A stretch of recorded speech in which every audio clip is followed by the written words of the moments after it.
Alright, so this has been coming for a while. I finally got the Miss Pac-Man fully together. I turned the front end sounds off just because it's pretty loud. As you can see as I scroll through here, the different systems that are available. I've been having much better fortune with this one, Final Burn Alpha. So this button selects to go into a system, and if I remember correctly, this is the start button, so that gives you the menu, and we'll choose S for Street Fighter, and we'll just pick one of these. Pretty much all of them that I launched actually worked. We'll know in a second if it doesn't kick us back to the menu, which that looks good. We might not get any audio because I turned down the sound so much, but that's okay.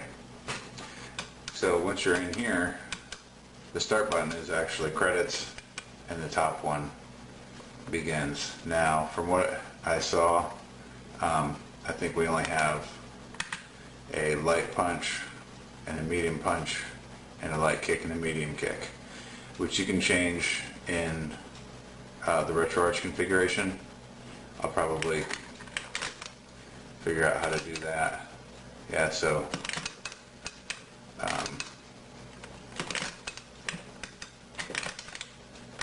just doing a little demo. Of course I'm going to get beat up because I'm playing at a really weird angle.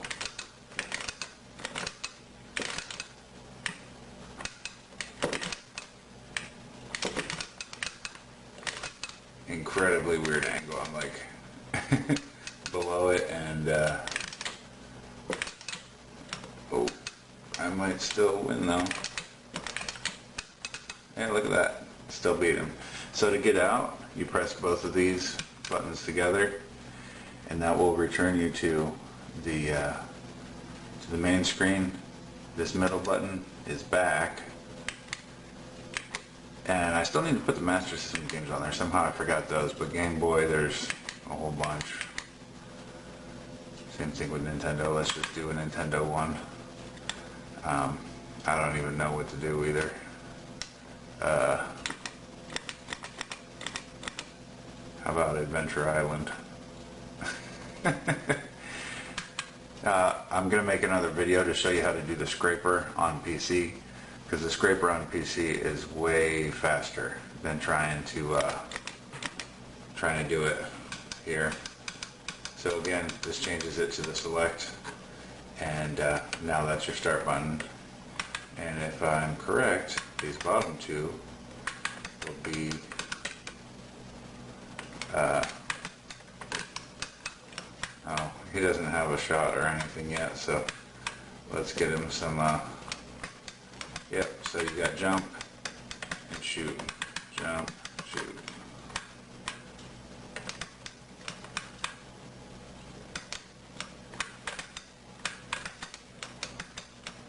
Oh, now I got a skateboard. Woohoo! Oh.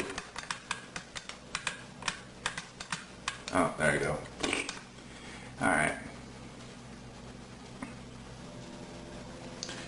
And what's interesting is you can actually, and it even tells me that the last time I played it was 2 seconds ago. You can actually switch which system you're on. Instead of having to go back and switch your systems like you would with Hyperspin, you can actually go into the system, see the games, and then just go to the right to see the others.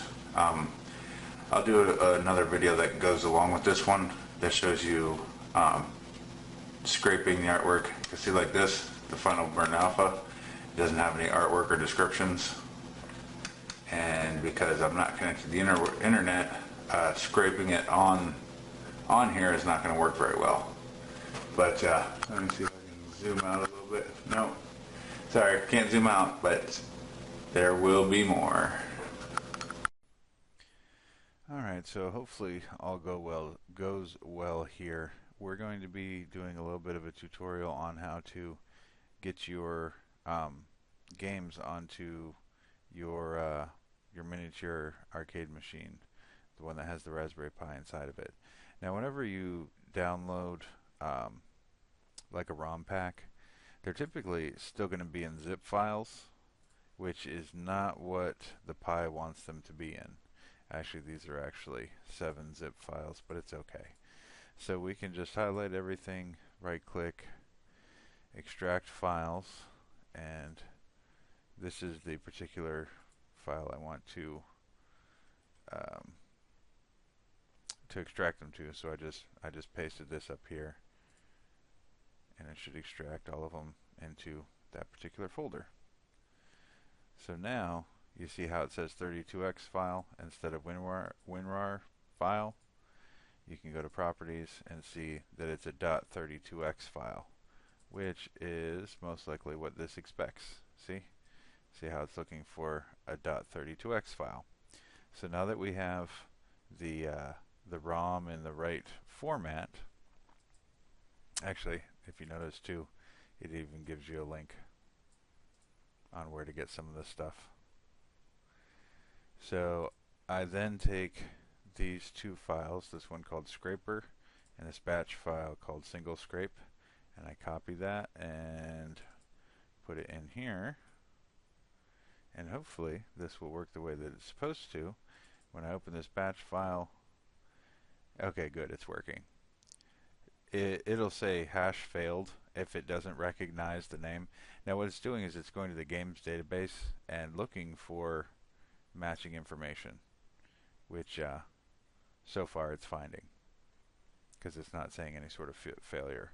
And what it's doing is it's adding all of these games with the names to a game list, XML, that it's going to create, and it's also going to put all of the images that it finds into this images folder right here.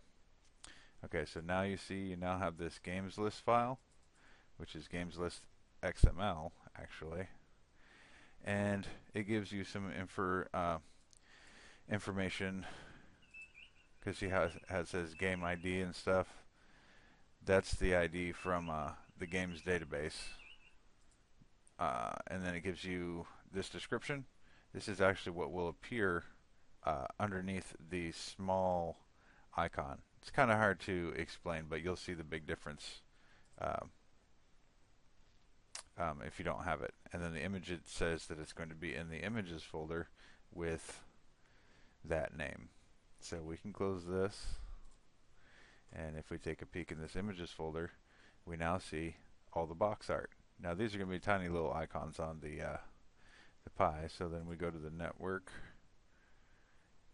Now I recommend highly when you power up your recalbox mini arcade machine combo, you have the Ethernet cable plugged in when you do it, because that way you can type in recalbox, which only has one L. So seeing as how these folders appeared, we know that it's actually connected to the network. So we go into this ROMs folder, and then go to Sega 32X. Now see, these two files were already here because I actually copied and pasted all of these folders into this folder. So that's how that ended up there. Anyways, so we take the stuff that's not in there, including images, copy it, and paste it through the network over to the Pi on the SD card. And the great part is, that's it. If you were to look at a video of my system prior to transferring this data, you would notice that there's no 32X in the menu. When I reboot the machine, it'll have a 32X in the menu automatically, and it'll read this games list file, and it'll show the images according to all of these naming conventions, so you know exactly what you're going to play. There is a scraper function built into the operating system, but it's way slower and not nearly as effective. Alright, that's it for now.